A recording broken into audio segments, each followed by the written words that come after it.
नमस्कार दोस्तों, आप देख रहे हैं एनएसपी न्यूज़। मैं चंदन पांडे स्वागत करता हूं आपके अपने चैनल में।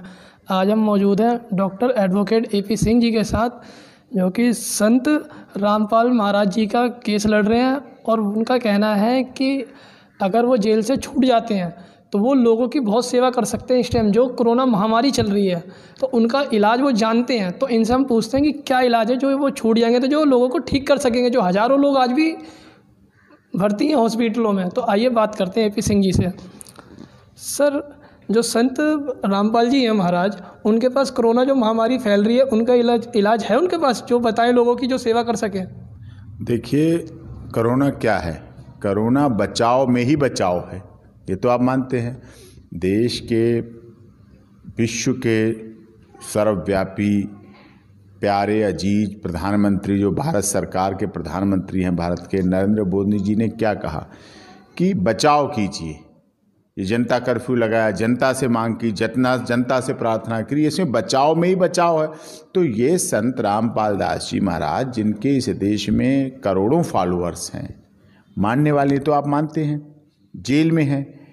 जब सुप्रीम कोर्ट की गाइडलाइन है कि आप पैरोल दे सकते हैं, छोड़ सकते हैं, तो वो ऐसे अपराधी तो हैं नहीं कि वो कहीं यहाँ रिलीज़ होने के बाद कहीं बाहर चले जाएंगे, विदेश में चले जाएंगे। उनके पास तो मैं समझता हूँ पासपोर्ट भी नहीं होगा। वो तो कहीं बाहर जाने की इच्छुक भी नहीं रहते, कभी बाहर जाने की इस तरह की चेष्टा भी नहीं रहते। तो देश के रहेंगे, वो समाज के लिए तो खतरा है नहीं। जब उनको मानने वाले हिसार जेल में के सामने वहाँ दंडवत करके चले आते हैं, तारीखों पे चले आते हैं, जो डेट ऑफ हियरिंग होती वहाँ मिल के चले आते हैं। बेशक जेल में ट्रायल चले, जेल में ही जज साहब जाते हैं, जेल में ही पुलिस जाती, जेल में ही वकील जाते हैं, जेल में ही ट्रायल होता है। ये भी तो पहली बार हो रहा है देश में पहली बार हो रहा है कि संत के पास ही जज साहब जाते हैं, एसपी जाते हैं, वकील जाते हैं, सरकारी वकील जाते हैं और मुलजिम जाते हैं, सब वहीं जाते हैं। तो जब ऐसी चेष्टा उनकी कभी रही नहीं, उनकी तो चेष्टा समाज को निर्माण करने की, समाज को जोड़ने की, समाज में लॉ कानून का बने, कानून का देश बने, जब ऐसी उनकी भावना थी। बेशक उनके केस में देखिए कितनी अनियमितताएं हुई। एक वारंट, एक पेशी तो थी उनकी हाई कोर्ट में। क्या ककड़ी के चोर को कटारी के काटने जैसी बात नहीं हो रही है इस केस में? जो कहावत थी, उनकी लोग, उनके अनुयायी और वो खुद और मैं स्वयं सीबीआई जांच की मांग करते करते 6 वर्ष हो गए हैं। 2014 से 2020 चल रही है, लगभग 6 वर्ष होने जा रहे हैं जो सीबीआई की जांच की मांग कर रहे थे। तो क्यों रुकी है ये सीबीआई जांच? ये तो आप बताएंगे ना, मीडिया ने क्यों रोक रखी है? मीडिया तो जो चीज़ चलाना चाहती है वो चला लेती है, मीडिया जैसा करवाना चाहती है मीडिया करवा लेती है। जब सीबीआई जांच हो जाए तो क्या दूध का दूध पानी का पानी नहीं हो जाए? सीबीआई जांच है तो हमारे देश की है ना, और हम विश्वास करते हैं उस पर। इसका मतलब हम विश्वास तो करते हैं ना अपने संवैधानिक सिस्टम पर। सीबीआई जांच की मांग नहीं पूरी नहीं हो पा रही। जंतर मंतर पर प्रदर्शन हुआ, आंदोलन हुआ, इतनी जगह किया, सब ने मांग की, चिट्ठी लिखी, देश के माननीय राष्ट्रपति जी को चिट्ठी लिखी, सीबीआई को चिट्ठी लिखी, कोर्टों को चिट्ठी लिखी, धरना प्रदर्शन मांग सब कुछ की, और हो क्या रहा है? देशद्रोह का केस लगा दिया। जबकि संत रामपाल दास जी महाराज के जो समर्थक नेपाल से आए हुए थे, जो इस देश के नागरिक भी नहीं, यहाँ के रहने वाले भी नहीं, लेकिन उन पर भी देशद्रोह का केस लगा दिया गया, वो भी देशद्रोही बना दिए गए। 14, 15, 16, 17, 17.5 साल के बच्चे, उन पर केस लगा दिया गया देशद्रोह। कितने बच्चों को तो मैंने 2014 के बाद 15 तक 1-1.5 साल में उन बच्चों को जुवेनाइल डिक्लेयर करा पाया, उन्हें जुवेनाइल घोषित किया, तब वो बाहर हुए। कितने लोगों के हाथ पैर कटे टूटे, खुद ही वही इंजर्ड, वही शिकायत करता, और उन्हीं को मुलजिम बना दिया गया। उन्हीं की पत्नी मरी, उन्हीं की माँ मरी, उन्हीं के सुसंगत में आए थे, जो सेवादार थे, जो भक्त थे, जो फॉलोअर्स थे, जो सत्संग में आए, जो अनुयायी आए, उन्हीं के परिवार वाले मरे, उन्हीं को शिकायतकर्ता बना दिया गया, उन्हीं को मुलजिम बना दिया गया। तो ये सारा प्रोसेस हुआ है, मिसकैरेज ऑफ जस्टिस हुआ है, अन्याय हुआ है, एक संत के साथ अन्याय हुआ है, ये सब मानते हैं। लेकिन उसको कोई सुनने, उसको कोई समझने, उस पर कोई ध्यान देने की बात नहीं करता है। ये दुख है। रामपाल जी ने ऐसा कौन सा अच्छा काम किया है जो उनके सपोर्ट में लोग खड़े हों? आप मुझे ये बता दीजिए, मीडिया बता दे, इस देश की मीडिया बता दे, कहीं की मीडिया बता दे, संत रामपाल दास जी महाराज ने गलत क्या काम किया है? क्या गलत काम किया है? गलत किए तभी तो जेल में है। क्या गलत काम किया? एक केस में ना पेश होने की बात कही गई। चलिए, इस देश में कितने लोग भगोड़े हैं, कितने लोगों के वारंट जारी हैं, कितने लोगों के गिरफ्तारी वारंट जारी होते? जामा मस्जिद के शाही इमाम अब्दुल्ला बुखारी के ऊपर कितने केस हैं आपको पता है? शाही इमाम अब्दुल्ला बुखारी के कितने वारंट किन किन कोर्टों में चल रहे हैं आपको पता है? उनकी कंप्लायंस आप करवाएंगे? इस देश की मीडिया चलाएगी? क्या कोई देश का पुलिस अधिकारी ऐसा है जो जामा मस्जिद की 4 सीढ़ियां चढ़ के वारंट की तामील करा दे? नहीं कराएंगे।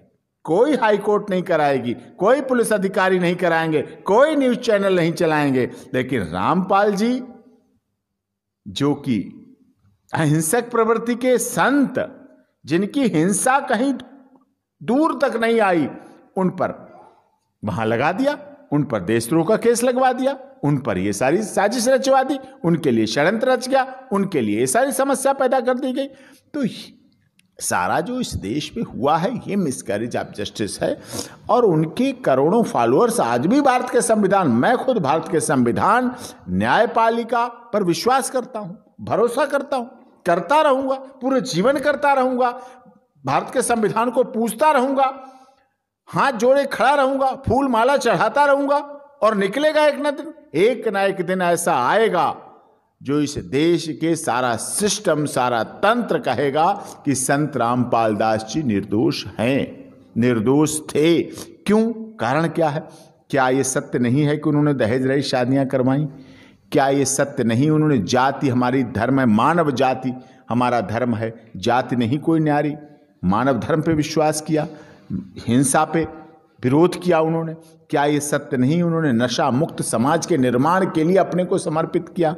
क्या ये सत्य नहीं है ज्ञान गंगा पुस्तक के द्वारा, जो उनकी पुस्तक है ज्ञान गंगा, और विभिन्न पुस्तकें लिख के उन्होंने समाज को जोड़ने के लिए काम किया, अंधविश्वास को हटाने का काम किया?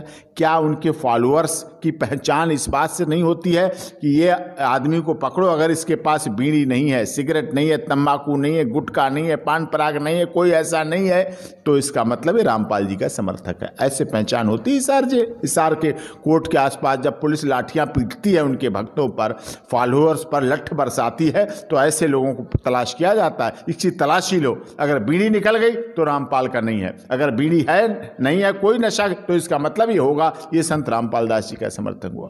आज हमारे देश के उत्तर प्रदेश जैसे बड़े राज्य के मुख्यमंत्री माननीय योगी आदित्यनाथ जी ने उत्तर प्रदेश से पान पराग गुटखा ये सब फैक्ट्रियां बनाना बेचना सब बैन कर दिया, पूरी तरह से बैन किया। क्यों? बिहार में शराब बंदी की गई ना, सरकारें वही काम कर रही हैं जो संत कर रहे हैं, सरकारें वही काम कर रही हैं जो संत रामपाल दास जी कर रहे हैं। जब वो कर रहे हैं ऐसा, जब वो कर रहे थे ऐसा, जब उनका काम ऐसा था, तो उन्हें समाज का निर्माण करने वाला, समाज को जोड़ने वाला, समाज को दिशा देने वाला, समाज की दुर्दशा संभालने वाला क्यों नहीं माना जा रहा है? क्या कारण है? 6 साल से जुडिशियल कस्टडी लगभग होने जा रहे हैं, न्यायिक है, कब तक आप रखेंगे? अगर आप रिलीज कर देंगे, कंडीशनल बेल दे देंगे, हम मांग करते हैं, चिट्ठियां लिखी जा रही हैं, पत्र लिखे जा रहे हैं, सुप्रीम कोर्ट की गाइडलाइन है कि अगर उन्हें रिलीज कर दिया जाए, हार्डकोर क्रिमिनल को आप छोड़ रहे हैं, हैबिचुअल प्रोफेशनल ऑफेंडर को छोड़ रहे हैं आप। क्या संत रामपाल दास जी के परिवार पर इन केसों के अलावा इस भक्ति भाव के रास्ते पर आने से पहले का कोई केस है? उनके खानदान पे कोई केस है? किसी तरह की कोई लीगल है?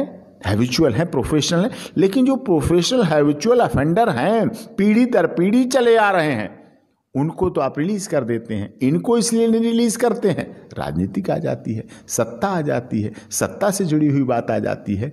तो संतों के साथ सत्ता का खेल नहीं होना चाहिए। संत हमारे देश की परंपरा रही है, वैदिक रीत रही है, वेद पुराण उपनिषद रहे हैं, हमारी ऋषि परंपरा रही है, ऋषिकुल गुरुकुल की परंपरा रही है। हमारे देश के पहले तो राजाओं के राज दरबार में बिना ऋषि मुनि के दरबार नहीं चलता था, ऋषि मुनि की आवश्यकता रही है, तब हमारा देश सोने की चिड़िया जगत गुरु था। आज तो फिर से मोदी जी सोने की चिड़िया जगत गुरु बनाने के लिए संघर्ष कर रहे हैं, उसको बढ़ाने के लिए कर रहे हैं, फिर से प्रयास कर रहे हैं। हमारा देश सोने की चिड़िया जगत गुरु रह चुका है, पहले रह चुका है। रहा था, आज फिर से उसे बनाने की बात कर रहे हैं। तो ये हमारे देश के सिस्टम को सोचना चाहिए, तंत्र को सोचना चाहिए। और संत रामपाल दास जी के केस नहीं बल्कि सत्य के लिए सत्ता से, सिस्टम से संघर्ष का बड़ा नाम है, संघर्ष की पराकाष्ठा है। और ये लड़ाई वो लड़ रहे हैं। उन्होंने भी कहा, अभी भी मैं पीछे जेल में मुलाकात की थी तो उन्होंने कहा बचाव में ही बचाव है। उन्होंने इसका उपाय दिया कि बचाव करिए, बचाव कीजिए।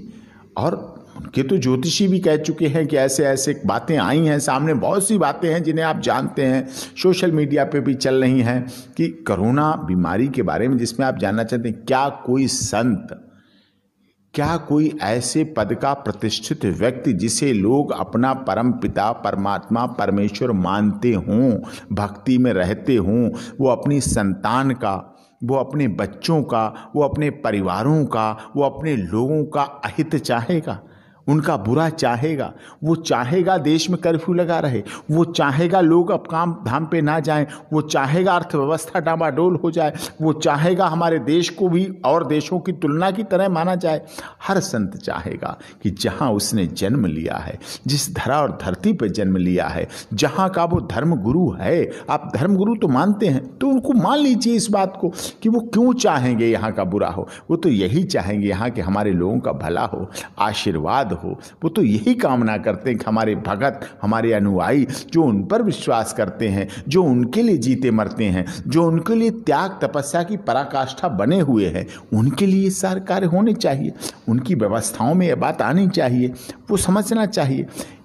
क्या दहेज रहित शादियां वो अपने लिए करते हैं, अपने बेटा बेटी के लिए सोचते हैं दहेज बच जाएगा इसलिए करें? नहीं, वो समाज को जोड़ना चाहते हैं, वो गरीबी अमीरी की उस पराकाष्ठा को मिटाना चाहते हैं, वो जाति रहित समाज को बनाना चाहते हैं, वो हटाना चाहते हैं जाति, वो जाति विहीन समाज, जाति खाई पैदा करती है जाति। और यही आज हमारे देश में हो रहा है। पुरुष आयोग, महिला आयोग क्या है? यही तो है, इसी का तो भेद है। इसके लिए भी कह रहे हैं सब कि जब हमारे देश में महिलाओं को अधिकार दिए गए हैं, वुमेन कमीशन है, महिला मंत्रालय है, तो पुरुष आयोग भी होना चाहिए, पुरुष मंत्रालय भी होना चाहिए, पुरुष हेल्पलाइन भी होना चाहिए, जिससे कि वो चीज़ें सब आ सकें, वो समाज में समानता आ सके, समाज में भेद न पैदा हो सके। आप समाज में खाई पैदा करके, गड्ढे खोद के आप सोचें पुल का काम करें, आप जोड़ने का काम करें, आप नहीं जोड़ पाएंगे। रही मन धागा प्रेम का मत तोड़े चटकाए, और तोड़े से फिर ना जुड़े, जुड़े गांठ पड़ जाए। ये हमारे देश की परंपरा रही है। संत रामपाल जी किसकी बात करते हैं? संत कबीर की बात करते हैं, कबीर की बात करते हैं। देश के महामहिम भी बात करते हैं, राष्ट्रपति भी कबीर की बात करते हैं। देश के प्रधानमंत्री नरेंद्र मोदी जी भी विदेशों में जब जाते हैं तो कबीर और रहीम की धरती कहते हैं कि ये देश कबीर और रहीम की धरती था, है और रहेगा सत्य, कोई इसको झुठला नहीं सकता। तो वही तो कबीर जी की बात करते हैं। क्या कबीर जी गलत थे? क्या संत कबीर जी गलत थे? उनकी शिक्षाएं गलत थी, उनकी चौपाइयां गलत थी, उनके उपदेश गलत थे, उनकी भावना गलत थी। वो देश के नहीं थे, देश के नागरिक नहीं थे, देश के लिए उन्होंने काम नहीं किया, देश के लिए बलिदान नहीं हो गए क्या? वो तो देश के धर थे ना, धर्म को मानने वाले थे, धार्मिक भावनाओं को मानने वाले थे, धर्म हित की बात करने वाले थे। तो जब उन पर ये बातें हैं, जब उन पर लागू होती हैं, जब वो समाज को जोड़ने का काम कर रहे हैं, तो कोई भी संत, कोई भी पिता, कोई भी गार्जियन, कोई भी संरक्षक जो अपने परिवार का मुखिया है, एक छोटे परिवार का मुखिया जिसमें 4 लोग होते हैं, 2 लोग होते हैं, कोई नहीं चाहता है कि उसका देश, उसके देश के नागरिक, उसकी संतानें, उसके अपने परिवार के लोग किसी बीमारी से, किसी भी बीमारी से प्रताड़ित रहें, किसी भी सामाजिक कुरीति की वजह से परेशान रहें।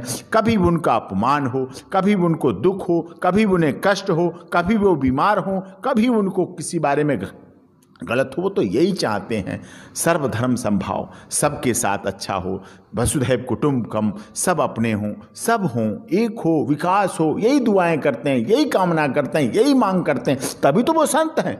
उनका दायरा बड़ा है, उनका विस्तृत है, उनका दायरा छोटा नहीं है।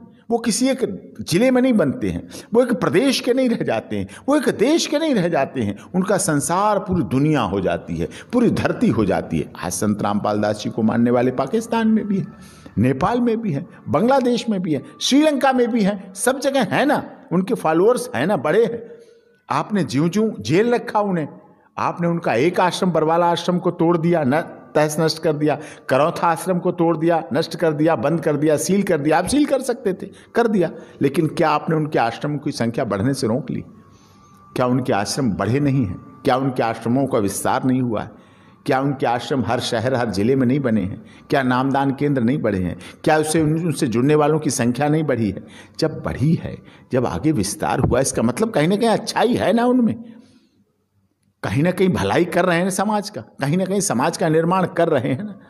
जब शादी में पूरा प्रोपोगंडा होता है, हजारों लोग आते हैं, खर्च होता है, प्रदूषण होता है, ढोल तमाशा ड्रामा होता है, उस सबको हटा के उन्होंने 5 मिनट में रामायणी में शादी कर देते हैं। वो भी शादी है, और वो शादी उन शादियों से ज़्यादा मजबूत होती है जो रामायणी में शादी संत रामपाल दास जी के अनुयायी करते हैं, उनको मानने वाले करते हैं। वो शादी उन शादियों से ज़्यादा मजबूत होती है। उन शादियों के तो दहेज का केस, डॉरी, 498 400 के मारपीट, 125 CRPC, मेंटेनेंस, ये सब चीज़ें आ जाती हैं। लेकिन उनकी शादी में जो रामायणी के द्वारा हुई, मैंने तो नहीं कोई टूटते देखी शादी, मैंने तो कहीं परिवार में उसमें नहीं देखा, क्योंकि वहाँ दहेज है नहीं, डिमांड ऑफ डॉरी है नहीं, क्रूअल्टी है नहीं। वो सम्मान सिखाते हैं, माता पिता का सम्मान करो, परिवार के लोगों का सम्मान करो। जब दहेज की भूख होगी नहीं तो सम्मान की बात रह जाएगी। तो कोई लड़की इस देश में नहीं चाहती उसका घर परिवार टूटे, लेकिन हमारा सिस्टम है ऐसा, कानूनों का मिसयूज होता है, कानूनों का दुरुपयोग होता है। जब मिसयूज होता है, दुरुपयोग होता है, तो एक देखती है वो दुरुपयोग कर रही है, दूसरी देखती है वो दुरुपयोग कर रही है, फिर वो कहती है हम भी करें, लो हम भी दुरुपयोग करें, हम भी इसको नष्ट करें। तो हमारा समाज का ढांचा टूटता है, और जब हमारा समाज का ढांचा टूटता है तो हमारा समाज नीचे गिरता है, ऊपर नहीं उठता है। और कोई भी संत अपने समाज को, जहाँ वो जन्म लिया, जहाँ उसका आश्रम है, जहाँ लोग उसकी संगत है, जहाँ उसके सत्संग होते हैं, जहाँ उसके नामदान केंद्र हैं, वो नहीं चाहता कि उसका समाज टूटे। वो चाहता है उसका समाज बढ़े आगे, उसके अनुयायी बढ़े आगे, उसके फॉलोअर्स बन गए, वो आगे उसको बढ़ाए। जैसा कि अभी आप बता रहे थे जामा मस्जिद के बुखारी साहब जो हैं, तो इसको आप किस नज़र से देखते हैं? हिंदू मुस्लिम की नज़र से देखते हैं, किस नज़र से देखते हैं? मैं इस देश के सिस्टम की नज़र से देखता हूँ। मैं देखना चाहता हूँ कानून क्या सबके लिए बराबर है? क्या कानून का नियम, सिद्धांत, CRPC, IPC सबके लिए तो बराबर आप ये भी बता रहे थे ना कि उसकी सीढ़ियों पे नहीं चढ़ते हैं ये, और वहीं रामपाल जी को पकड़ लेते हैं। रामपाल जी को पकड़ लिया क्योंकि वो एक आश्रम में अपने बैठे थे, बीमार थे। संत रामपाल दास जी बीमार थे, मेडिकल ट्रीटमेंट चल रहा था, उनके डॉक्यूमेंट थे। डॉक्टर ने मना किया था कि आप बाहर नहीं जाएंगे। ये document Punjab and Haryana high court में लगाए गए, वहाँ सबमिट किए गए, वहाँ रिपोर्ट मांगी गई। डॉक्टर ने कहा बीमार है, डॉक्टर ने कहा नहीं चल फिर सकते, डॉक्टर ने कहा नहीं आ सकते। जैसे सही होंगे पेश होंगे, जैसे सही होंगे टाइम मिलेगा, टाइम देंगे, आगे पेश होंगे, कोर्ट प्रोसीडिंग में भाग लेंगे। लाइव अबाइडिंग सिटीजन है, कानून को मानने वाले हैं, कानून को रखवाले हैं। वो क्यों कानून तोड़ने लगे? वो क्यों कानून की मखौल बनाने लगेंगे? वो तो कानून में विश्वास करते थे, और केसों पहले पेश होते रहे, लगातार पेश होते रहे, जो जो उन पर झूठे केस लगाए गए, ट्रायल किया उन्होंने। तो कहाँ